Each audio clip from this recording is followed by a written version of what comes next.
The wind cut through the main street of Dry Creek like a knife, and the townsfolk kept their hands tucked deep in their coats. Winter made everyone sharp, short, and mean. A small crowd stood around a wagon near the saloon, stamping boots, watching the sale like it was a show. On the wagon sat a girl in a dark hooded cloak. Her head stayed down. The hood hid most of her face, and the men in front kept acting like she wasn't even there. The auctioneer, a thin man with a red nose from whiskey and cold, lifted his voice. "Last one today," he shouted. "No family claim.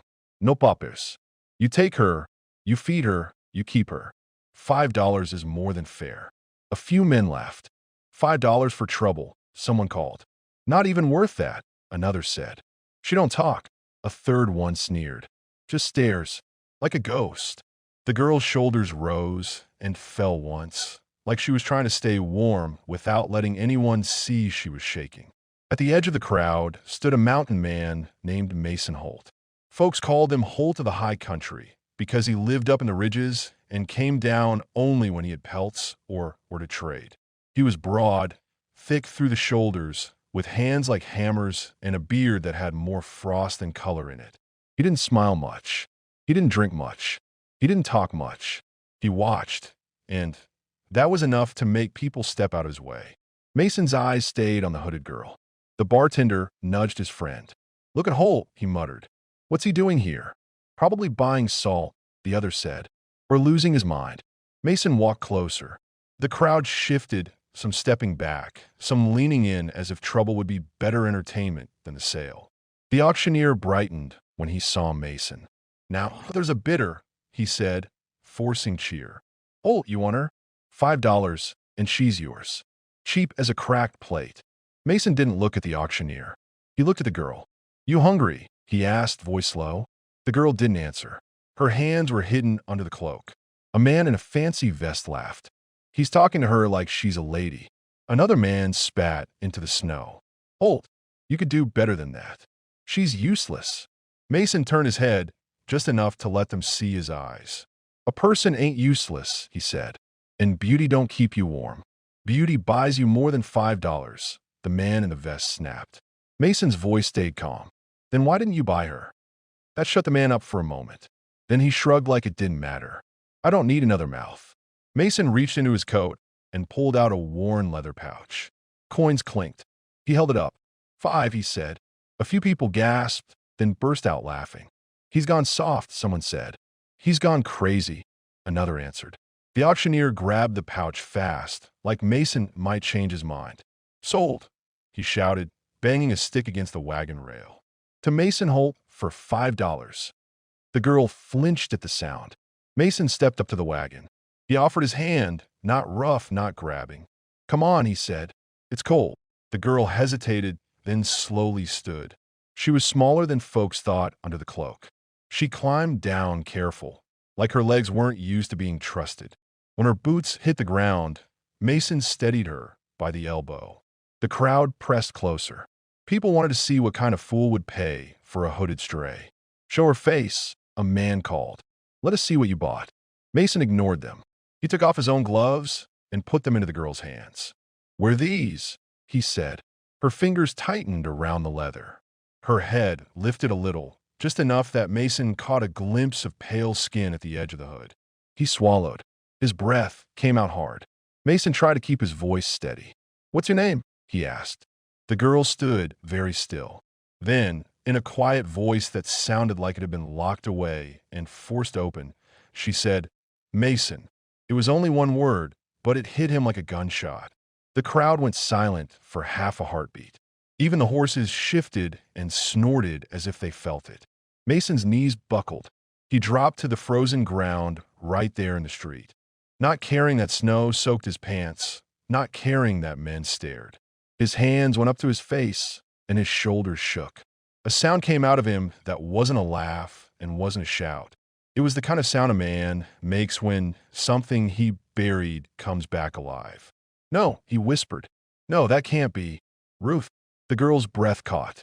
She took a step toward him, then stopped. Her hands trembled in his gloves. You still remember," she said. Mason looked up, eyes wet. "I remembered every day," he choked out. 12 years, Ruth. 12 years I've been looking. People stared like they didn't know if they were watching a miracle or a trick. The auctioneer blinked fast. Oh, what is this? Mason didn't answer him. He reached out slowly, like he was afraid she'd vanish if he moved too fast. Take it off, he said softly. Please. The girl's hands rose to the edge of her hood. For a second she hesitated, and Mason's heart pounded like it was trying to break his ribs. Then she pulled the hood back. Gasps burst from the crowd. Men who'd been laughing a moment ago stood frozen, mouths open. Her hair spilled out, thick and dark, catching the pale winter light. Her face was not ugly, not plain, not anything the crowd had imagined. She was 33, but the years hadn't stolen her. If anything, the hard years had sharpened her beauty, made it fierce. Her eyes were clear, the kind of eyes that made a man forget what he was about to say. The man in the vest swore under his breath. Another man pushed forward like he wanted to grab her, then thought better of it when he saw Mason's face. Mason stared up at her like he couldn't breathe. Ruth Ellery Holt, he said, voice breaking. My wife. Ruth's lips trembled. I tried to find you, she said. I did. I swear. Mason got to his feet fast, hands shaking. He didn't touch her yet, not fully, like he needed permission from the world. Where have you been? He asked. What did they do to you? Ruth's eyes flicked to the crowd, and her jaw tightened. Not here, she said. Not in front of them. The crowd murmured, restless. A tall man with a scar on his cheek scoffed. So that's the game. Pretend she's your wife so you don't look like a fool. Mason turned slowly. His tears were still on his face, but his voice went cold. Say it again, he warned. The scarred man lifted his hands. Easy, Holt. We're just saying. Mason took one step closer. You're just jealous you didn't see what was under the hood, he said. But you didn't care enough to buy her. You didn't care enough to ask if she was cold. You saw a person suffering and called her useless. The scarred man's face reddened. $5, he snapped. You got lucky. That's all. Mason nodded once. Yeah, he said. Lucky. Then he looked back at Ruth, and the hardness left his face like a door closing behind him. He guided her away from the wagon. The crowd parted, but not out of respect. Out of shock. Men watched Ruth like she was surprised they'd thrown away by mistake. Women stared too, some with pity, some with envy, some with anger because the whole town had just been shown its own ugliness. The bartender called. Holt, you sure about this? That girl's trouble. Mason didn't stop walking. She's my home, he said, and kept going. Ruth kept close to his side, still holding his gloves. Her steps were careful, but there was a steadiness to her now, like hearing his name had put bones back in her spine. They reached Mason's mule, tied near the store. Mason untied it with quick hands. We'll be out before dark, he said. Ruth looked up at him. You live up there still? She asked, voice soft. Same cabin, Mason said. Same stove. Same creaking door. I fixed a roof last spring. Thought maybe you'd walk through it one day. Ruth swallowed. I dreamed of cabins, she whispered. I didn't know if it was real or just something my mind made. Mason studied her face like he was reading it. Did they hurt your head? He asked. She nodded once. There was a wagon wreck, she said. Years ago. I was trying to get back to you. Some men were chasing me. I don't even know why at first. Then later I remembered. I had something they wanted. Mason's brow furrowed. What? Ruth took a breath. My father's papers, she said. He died, and he left me a deed. Land. Not just land. A claim with silver in it. He told me to bring it to you because he trusted you more than his own kin. The crowd had drifted closer again, trying to hear. Mason noticed, and his eyes narrowed. Back up, he growled at them. A few men pretended they hadn't been listening. Ruth's voice went lower. I was on my way to you when they stopped me. They took the papers. They took me. They sold me from town to town. I kept my hood up because if they saw my face, they'd fight over me, or worse. The hood made me invisible. Mason's hands clenched. Who? He asked. Ruth shook her head. Names change, she said. Some are dead. Some are still breathing. I don't want revenge, Mason. I just want out. Mason nodded. You got out, he said. And you ain't going back. A man from the crowd, call Holt. If she's so precious, how about selling her for 50, 100? You could buy a whole herd. Mason's eyes went flat. You don't talk about my wife like she's cattle, he said. The man laughed, trying to hide his embarrassment. Wasn't your wife 5 minutes ago? Mason stepped toward him, and the laugh died. She was my wife 12 years ago, he said. She's my wife now. And if you say one more word, you'll be missing teeth. The man shut up and looked away. Ruth touched Mason's sleeve. Please, she said. Let's go. Mason exhaled. His anger was a fire he'd been holding for years, but Ruth's hand was the only thing that mattered right then. He helped her up onto the mule, then climbed behind her, steadying her as they moved. The auctioneer suddenly pushed through the crowd, holding the pouch of coins like it was a shield. Halt, he said, nervous. If this is your wife, I didn't know. I swear. I just sell what they bring. Mason stared at him. Who brought her? He asked. The auctioneer hesitated. 2 men, he said. Came in yesterday. Said she was nobody. Said she couldn't speak. Said $5 would move her fast. Describe them, Mason said. The auctioneer licked his lips. One had a gray hat. One had a limp, he said quickly. They headed west at dawn. Mason's jaw tightened. He nodded once. Keep your 5, he said. You'll need it to pay for a new door if I kick yours in later. The auctioneer paled. Halt. Mason didn't stay. He clicked his tongue, and the mule started forward. As they rode out a dry creek, the townsfolk stood like statues. Men watched with anger because they'd missed the chance to own what they suddenly decided was valuable. Women watched with a mix of emotions, some ashamed, some stunned, some quietly glad to see a cruel little town get humbled. Ruth looked back once. They're staring, she murmured. Let them, Mason said. They stared when they laughed.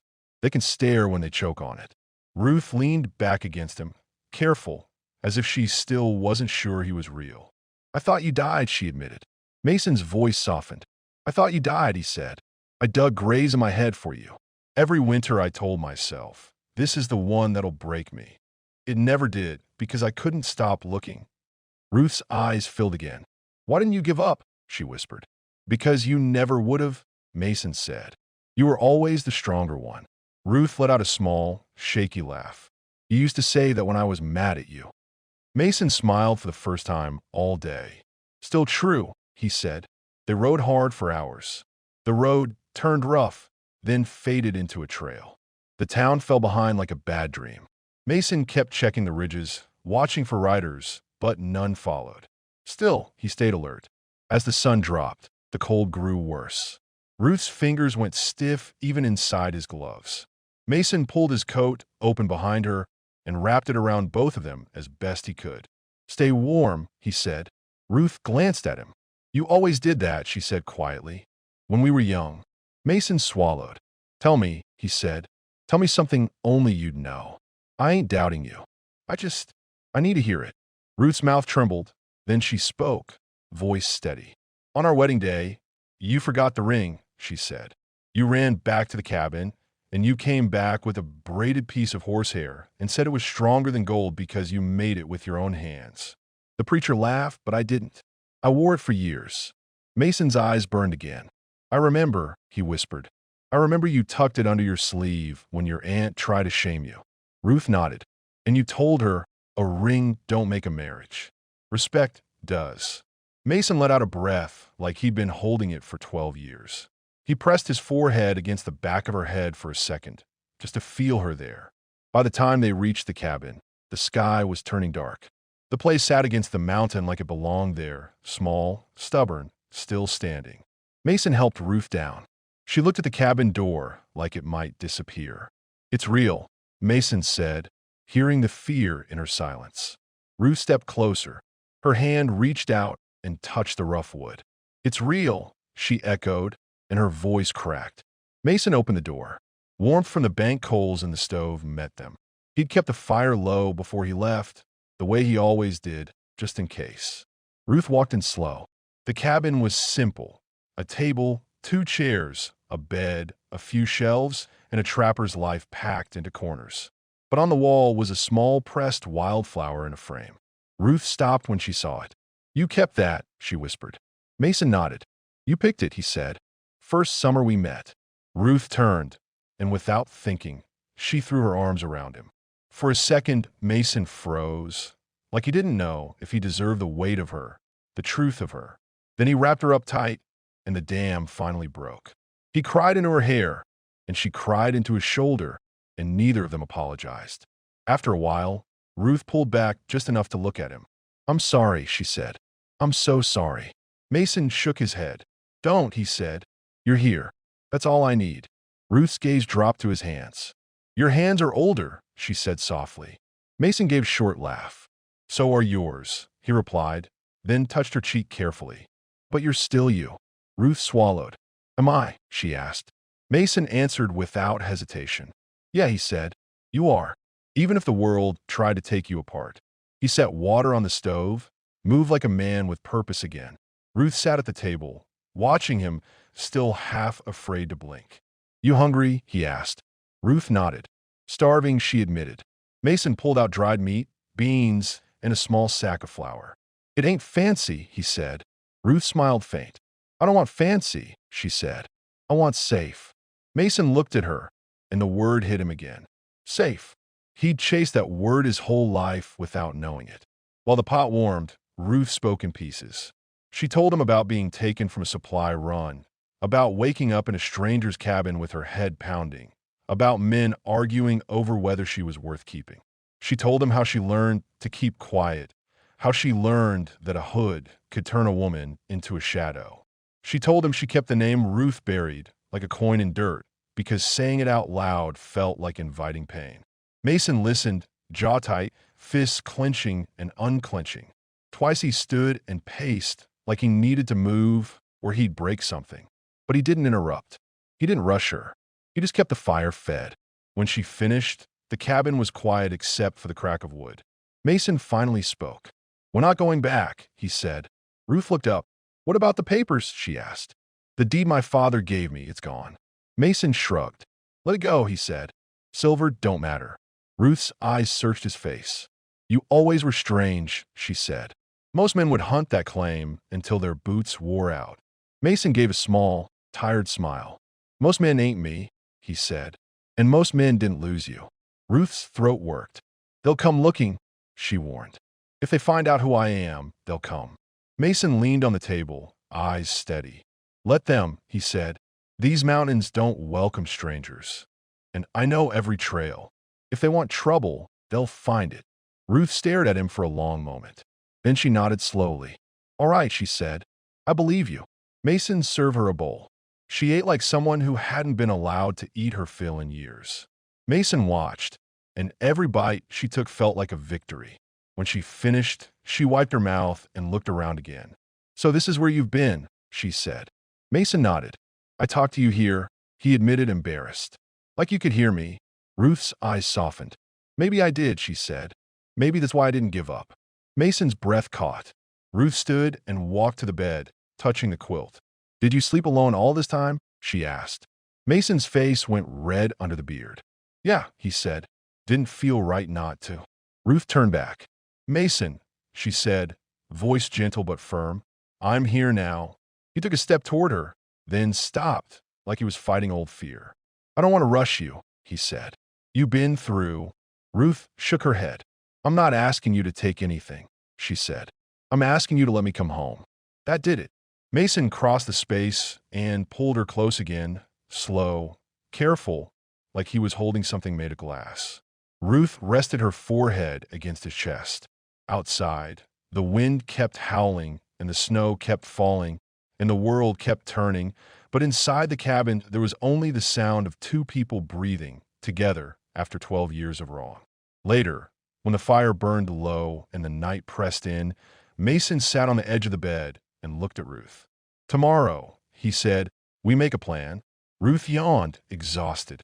"What kind of plan?" she asked. "One that keeps you safe," he said. "One that keeps us up here. We'll trap. We'll cut wood. We'll live quiet. And if anybody from that town comes sniffing around, they'll learn real fast they can't buy what don't belong to them." Ruth smiled, small but real. "They were angry," she said. "Those men. Like they lost something." Mason snorted.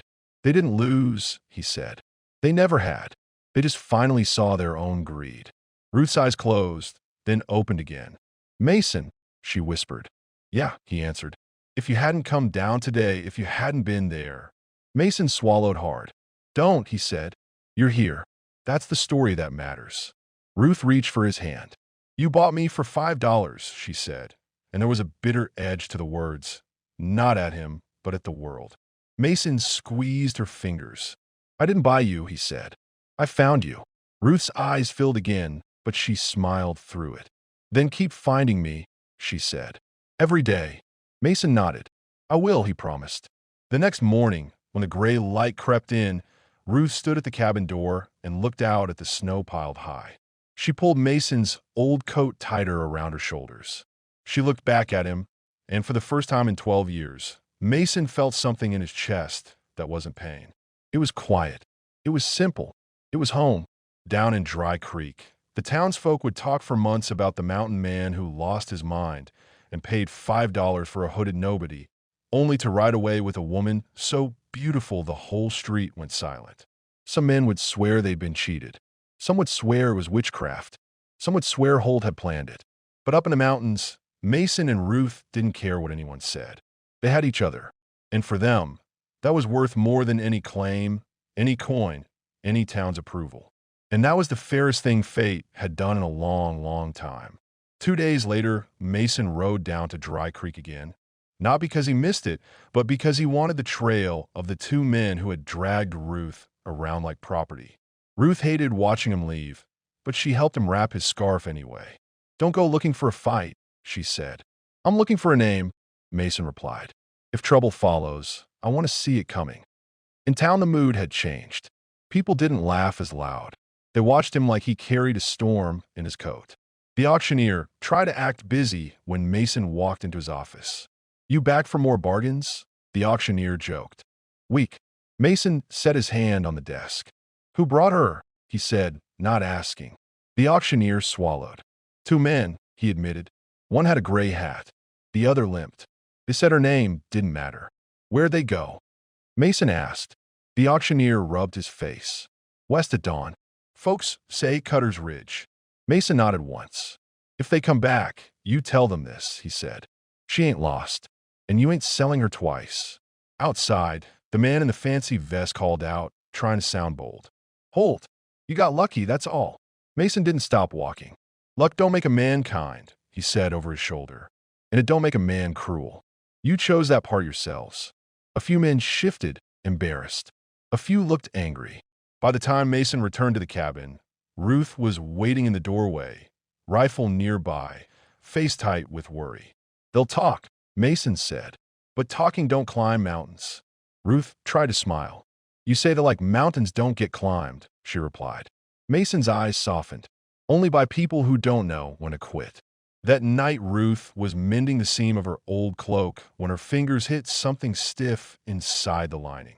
She froze, then carefully pulled out folded papers wrapped in oilcloth. Mason, she whispered. He crossed the room fast. When he saw the deed, his breath caught. Ruth's father's signature. A claim. Proof that she had been more than a shadow all those years. They never found it, Ruth said, voice shaking. My father stitched it in for me. I forgot it was there. Mason slid the papers into a tin box on the top shelf. It stays here, he said. Not for silver. For you. Ruth sat hard in the chair, palms pressed to her eyes. I kept thinking I failed you, she said. Mason crouched in front of her. You survived, he said. That's not failure. They heard hooves on the lower trail on the 3rd evening. Not close yet, but close enough to put Mason on his feet. He killed the lamp, left the coals low, and motioned Ruth behind the table. A voice carried up. Holt, we know you're up there. Mason opened the door a crack. Turn around, he called. Go back to town. A laugh answered. We want what's fair, another voice said. Mason recognized the scarred man from Dry Creek, and beside him the nasal one who always talked big in a crowd. You can't keep her, the scarred man shouted. Not after the whole town saw her. She ought to be free. Mason cut in. And she is. Leave. They pushed higher anyway, boots crunching loud. Then a bell snapped and a man yelped. Mason's rope line had dumped him into snow. Damn you, the nasal one yelled, scrambling.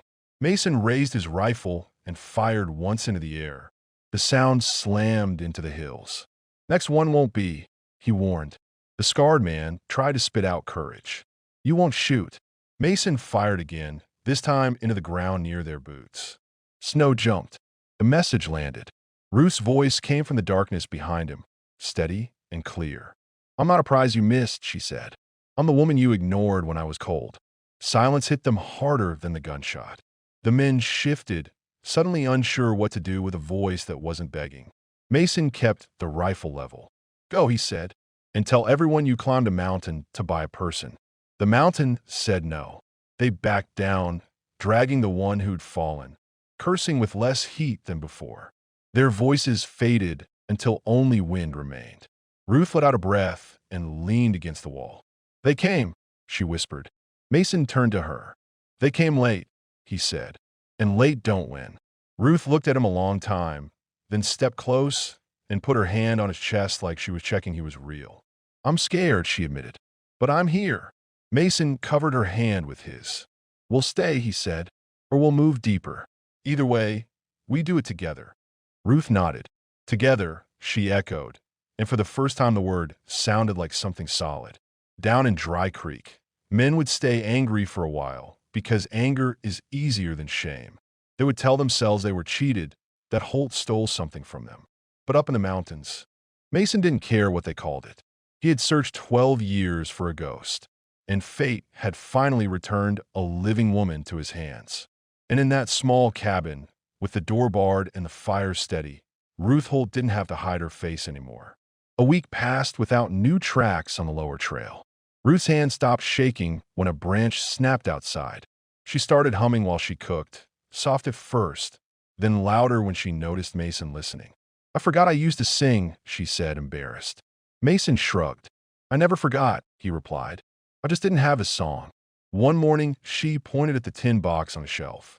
When spring comes, we should file it proper, she said. Quiet. No crowd. Mason nodded. We'll go in, sign what needs signing, and leave, he said. If anyone stares, let them. They already had their chance to be decent. Ruth smiled, small but sure. And if they asked how much you paid, she teased. Mason's mouth twitched. I'll tell them I paid $5 for a mistake, he said, and got my whole life back for free. Ruth laughed, and the sound filled the cabin like warmth. That night, she hung the dark-hooded cloak on a peg by the door and stared at it. You keeping it? Mason asked. No, Ruth said, then paused. Maybe as a reminder. Not of pain, of how easy it is for people to judge what they don't even look at. Mason walked over and loosened the braid in her hair, like the world hadn't been. They looked, he said. They just didn't see. Ruth leaned into him. Then let's live where we can see each other, she murmured. Mason kissed her temple. Done, he said.